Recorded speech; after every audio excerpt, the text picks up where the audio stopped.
नमस्कार, आपण पाहत आहात बहुजन हिताय न्यूज, जनसामान्यांचा बुलंद आवाज।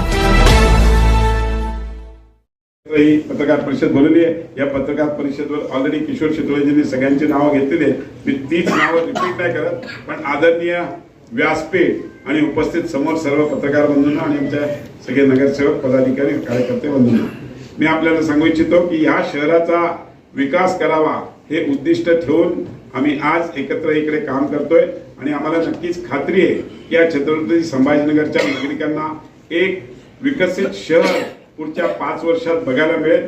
आम्ही दोन्ही पक्ष एकत्र मिळून राज्याचा विकास कसा होईल याकरता पूर्णपणे प्रयत्न करणार आहोत आणि त्यामध्ये आम्हाला माननीय राज्याचे मुख्यमंत्री देवेंद्रजी फडणवीस साहेब असतील, राज्याचे उपमुख्यमंत्री माननीय एकनाथ शिंदे असतील किंवा आमच्या उपमुख्यमंत्री पवारताई असतील, या सगळ्यांच्या नेतृत्वात आम्ही या शहराच्या विकासासाठी सगळेजण म्हणजे त्यामध्ये डॉक्टर कराड साहेब असतील, आमचे किशोर शितोळेजी असतील, आमचे प्रदीप जयस्वालजी असतील, संजय केणेकरजी असतील, आमचे पारकरजी असतील आणि आमचे दोन्ही महापौर उपमहापौर हे सगळे मिळून आम्ही या शहराच्या विकासासाठी पूर्णपणे सगळेजण प्रयत्न करू एवढंच या ठिकाणी बोलतो।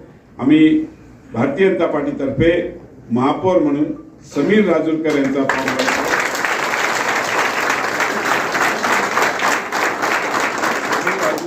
अनुभवी आहे। भारतीय जनता पार्टी शिवसेना युतीचा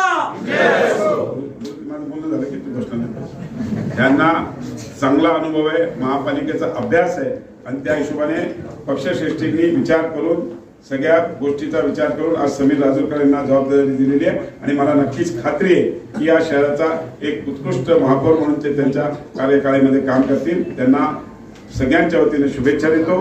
त्याच पद्धतीने उपमहापौर म्हणून शिवसेनेच्या वतीने माननीय राजेंद्रजी जगदाळ साहेब